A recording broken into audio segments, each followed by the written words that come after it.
Hey guys, Jimmy Keller here with First Glance, and today I'm going to be going through some basics of ice fishing for beginners. I myself am not an above average ice fisherman. I'm more of an open water guy myself, but I do know the basics. So let's hop right into it. So we're going to start off with transportation. You obviously got to be able to get out onto the ice to the fishing spots, wherever you got to go. Now one, obviously, you got leg travel. So one thing that a lot of guys like are these boot ice spikes. It's really simple. You just slide it on over your boot and then you got some traction on the ice. But some guys like to slip and slide, it's just kind of a preference thing. So that's foot travel. Next you got smaller motor vehicles. You got snowmobiles, four-wheelers, some other weird stuff out there, but those are the two main ones. And with those, obviously they're perfect. You just gotta make sure you're being safe with ice and how thick it is. You don't want to bring it out a four-wheeler or snowmobile unless you got more than four to 6 inches of ice at least. Then you got, these big rigs right here, your big old truck. Obviously, that's when you're being, you got a lot of ice, a foot or two. And obviously this is way easier, just put everything in here. You got built-in heater, you got all the amenities and it's great. So that's about it for transportation. And then really just for transportation, you just gotta look out for boat landings because sometimes ice getting on to shore and off of shore can be a little sketchy. And then obviously you got ice shoves, which are basically ice colliding in the center or somewhere out in the water, and then it creates like a bump. You just gotta look out for those. Same thing with four-wheelers and snowmobiles. But yeah, that's basically it for transportation. You kind of just gotta do what is available to you, what's best in your situation. And at the end of the day, you can walk for miles. So if you gotta walk, you gotta walk. And next, you gotta be able to get to the water through the ice. So here I got an ion ice auger right here. This is an electric ice auger, super lightweight. This is great, especially for people that do walk, weight savings. You don't want to be pulling a ton of weight out there with you. It just makes it a lot easier. So this is actually one of the first ice fishing augers that was electric. So it's actually getting pretty old. There's a lot better, newer, more companies doing it now. A great place to go is the Real Shot in Appleton, Wisconsin. They have tons and tons of electric augers, so that's awesome. There's also gas augers, which gotta pull the start and everything, loud, heavier. You gotta worry about gas and oil and all that. And then there's also hand augers. You can do this motion here, and they even got little drill augers, like drill into the wall, you can drill into the ice. So there's lots of options out there, lots of different sizes. There's bigger ones than this, there's smaller ones, there's all sorts of stuff for getting down to the water. You obviously need to be able to get the leftover ice out of the hole. So this right here is my little dipper. It's just a nice little, or giant spoon, I guess you could say. And you just scoop out all the ice chunks and whatever is left over in the hole. And this one's fancy here. It's got a measuring tool device thing there, so you can measure some fish, catching some hogs. So that is not a necessity. You can use your hands, but that's cold and that's not ideal. So you definitely want an ice scooper. You can get most of it out with the drill by pulling it out, but there's still a lot of leftovers most of the time. Once you're down to the water, you gotta be able to check your depths, see if there's any fish around, what the bottom contour is looking like. And that is where you have your sonar devices. Now this one right here, this is an old Humminbird. Used to be one of the top of the line devices. It's definitely getting older now, but here you go, just simple. And then, once you put it in the water, it'll show you your depths. And then this will be showing you, like where the bottom is. And there'll be fish in between this line and where the bottom is. So it's pretty simple once you understand what it's like. Get this out here. This is it. You just put this in the water. Same thing that's on the back of your boat. This is a very, very useful tool. Ice fishing without something like this, I can't even imagine, to be completely honest. And nowadays you got things like Panoptics, You put it down the hole and you can literally see the fish swimming around. I mean, it's crazy. You got underwater cameras too. That's useful if you got clear water, but up here in northern Wisconsin, I mean, the water's poop brown, so it's not very useful in most areas up here. But just a simple sonar device like this, they range in price drastically. Again, you can find these at the Reel Shot, but definitely a very much needed tool in my opinion. You don't need it, but you need it. So that's that. And let's say you don't have one, you don't want to buy one, you know, you're kind of just ice fishing because you're bored, whatever. There's tools like this right here. This is just a snap weight, whatever you want to call it. You just snap it on your hook, your line, and then you can drop this down to the bottom and then get a rough estimate of how deep water you're in using your line. And it's just a weight, so it gets down there nice and easy and whatever, there's no slack in the line. So you can definitely use that too. Lots of different ways, but fish finders are definitely the way to go. Again, like you can find some for 100, 200 bucks, or you can find some for 1,000 bucks. Like huge price range, huge differences in these machines. So yeah, that's what you use for finding your fish and understanding what you're fishing. Next, we have rods and reels.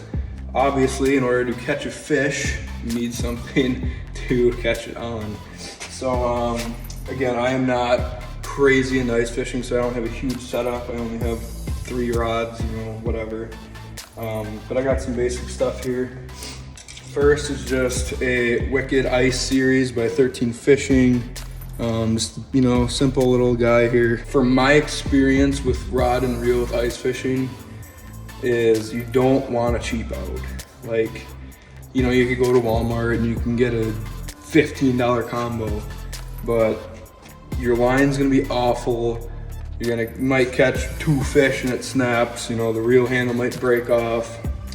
And a big thing for me with cheap rods and reels is, you know, when you're dropping your bait down there, you want it to like drop and sink into the water and like be able to feel it and all that. When you get cheap combos, like it just won't sink and it, like the line doesn't come out. You gotta like hand pull it all out and it just doesn't work. You know, so this is a medium ranged combo, I would say.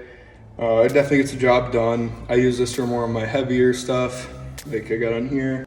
And it works good for all sorts of different fish. But then when I'm using lighter stuff like tiny little jig heads like this here, you see that, like that thing weighs, I mean, nothing. Like it feels like a little pebble, throw it at someone. So that is when I use my Free Fall 13 Fishing spool here. This is just the Snitch series by 13 Fishing. It's a really nice rod. But as you can see, it's a little bit different reel here. It's kind of like a kid rod, sort of, I guess you could say. But basically, you just press this button on the side here, and it just, you know, it twists and the line just falls out real nice. So when you're using lighter baits, you can get it down under the water to the bottom way easier than with the traditional reel, and it just works a lot better. So I use this when I'm fishing, you know, smaller lures like this or panfish, whatever, stuff like that. That is my tips for rods and reels. You know, being a bass fisherman in the open water, I have, you know, 10, 20 different rods and reels. But for ice fishing, there's really not that many different baits you can use compared to like open water fishing. So I mean, in my opinion, if you have one reel, one rod, you're fine. You know, you want 2 or 3, that's great. It's definitely easier because you can switch it up, but then you can always have one dead sticking while you're jigging in your shack or whatever. So that's always great. For those of you who don't know, dead sticking is just like setting your rod on a bucket with it in the water and just letting the bait sit there. So that's about it as my knowledge for ice fishing rods and reels. And then we have staying warm on the ice. Obviously, you are fishing on ice, so it's cold out, and you want to stay warm. There's lots of different ways you can go about doing this. You know, you can go all out and get a ice trailer with, you know, a couch and a TV and a kitchen and beds, and you know, it's great. But traditionally that isn't really an option. So, you know, there's tons of different shacks. You got Eskimos, clams, Frable. I mean, there's tons of them. You can find all these at the Real Shot as well.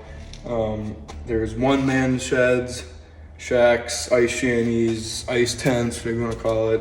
It's 1-man, 2-man, 3-man, 8-man. There's tons of different pop-ups. You can treat them kind of like a ground blind for hunting, or like just a regular camping tent. They just pop up and whatever. You can drill them into the ice, put snow on the ground and whatever. And then there's also some that have a sled built into them, like you pull on a sled, and then there's seats in the sled. You put all your gear under the seats, and then you flip over the shack, and then you're like in your shack. So you have a sled and a shack. That's what I prefer. It's definitely easier, more expensive, but it is definitely nice. I have a pop-up 4-man, and I used to have a 1-man sled for when I would go by myself. I sold that recently, but it was definitely nice. Definitely what I prefer, and really just again, you know, what your situation is, you know, what your price range is, all the different variables that goes into making a purchase. And last but not least, we're going to talk about ice safety and maybe some accessories that you would want or shouldn't want or whatever. Big one for me, just a safety thing, is driving vehicles on the ice. So, you know, you're taking this on the ice, you got, let's say you got 1.5 foot ice, you know, it's great, whatever. And, you know, you'd probably be fine, realistically. I mean, you're going to be fine. But you never know. Ice could break, could fall in, whatever. These are heavy pieces of equipment here, obviously. So one thing that I always do is I always have my windows rolled down, just my front two usually, unless I got people in the back. That's just in case you fall in, you know, your truck's going underwater. If your truck does get underwater and your doors are closed and your windows are closed, you really can't open it. Like, unless you're the world's strongest man, I really don't think that you can fight the pressure of that water to open your door. So you're kind of effed. So I always roll my windows down at least halfway, depending on how cold it is, just so that, you know, if anything happens, you can get out and you're fine. That's really it for safety. I mean, as like a tip, I guess, but then there's a bunch of accessories that help with safety. So one that I kind of mentioned before was just these ice spikes. You know, if you're older or you maybe have some injury or something wrong, these will just keep you up on your feet, you know, falling, cracking heads, anything like that. Another big one is ice picks, ice spikes, if you want to call them. I do not have mine. I've lost them. I need to get new ones. But basically it is just it's on cables. You just put them around your neck and stick them, and they just kind of hang right here. And then you take them apart, and if you fall into the water, you just stick them into the ice and you can pull yourself out. So it's definitely a useful tool if you fall into the water, because getting out of that water on slippery ice is not an easy thing to do. So that's something I always have. Another tool that I always have with me is just a simple, you know, Swiss Army knife, pocket knife, anything like that. Just a tool like this with a bunch of different knives, screwdrivers, all sorts of different stuff. Definitely is not something that you need. I just like having this on me. Just all sorts of different reasons, you know, cutting line, you know, maybe something breaks and I need a tool, you know. You could even use that as an ice pick technically if you needed to. Use the pliers on it, you can get hooks out of fish, you know, all sorts of different things. So that's just a really nice tool, handy tool to have on you, that I always bring with me. And then last but not least, a heater. You know, you're out in your shack, it's blocking the wind, great. But sometimes even then you will still be cold, because it can get nasty out there with winds out on those lakes. So there's all sorts of different heaters. I mean, there's huge ones, there's little ones, medium ones, brands, blah, blah, blah, blah, blah. All sorts of different stuff. Usually I just go with Little Buddy, you know, whatever, little propane cans. It's easy, it's simple, light, keeps you real nice and warm, and you can even cook stuff on it. You know, you can bring out a can of soup and stick it on there and it'll heat it up for you. So it's definitely a nice thing to have.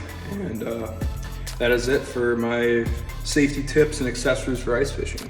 One thing I forgot to mention is gear. So, you know, like here I got a head-to-head fishing hoodie. This is super warm, but when you're out on the lake, you're gonna need a lot warmer gear. So my go-to is the Striker lineup. There's tons of other ones that are great, but I just always been a Striker guy. So I have that, and the really nice thing about it is when you fall into the water, it actually is like a life jacket. Your bibs and your jacket will float. If you do ever have an issue, you fall into the ice, it'll keep your head above water, it'll keep you warm, and it'll give you a better chance of surviving and being able to fish on later in your life. So definitely a useful piece of equipment, I guess you could call it, clothing, whatever. It is expensive, you don't need it, but it's definitely nice to have if you can afford it. You can find used stuff on Marketplace and stuff too, but a really great place to get ice fishing gear, clothing, rods, reels, the whole spiel to be able to get set up to go on your next ice fishing adventure is the Reel Shot in Appleton. You can check them out online, and good luck to you, and maybe I'll see you out on the ice.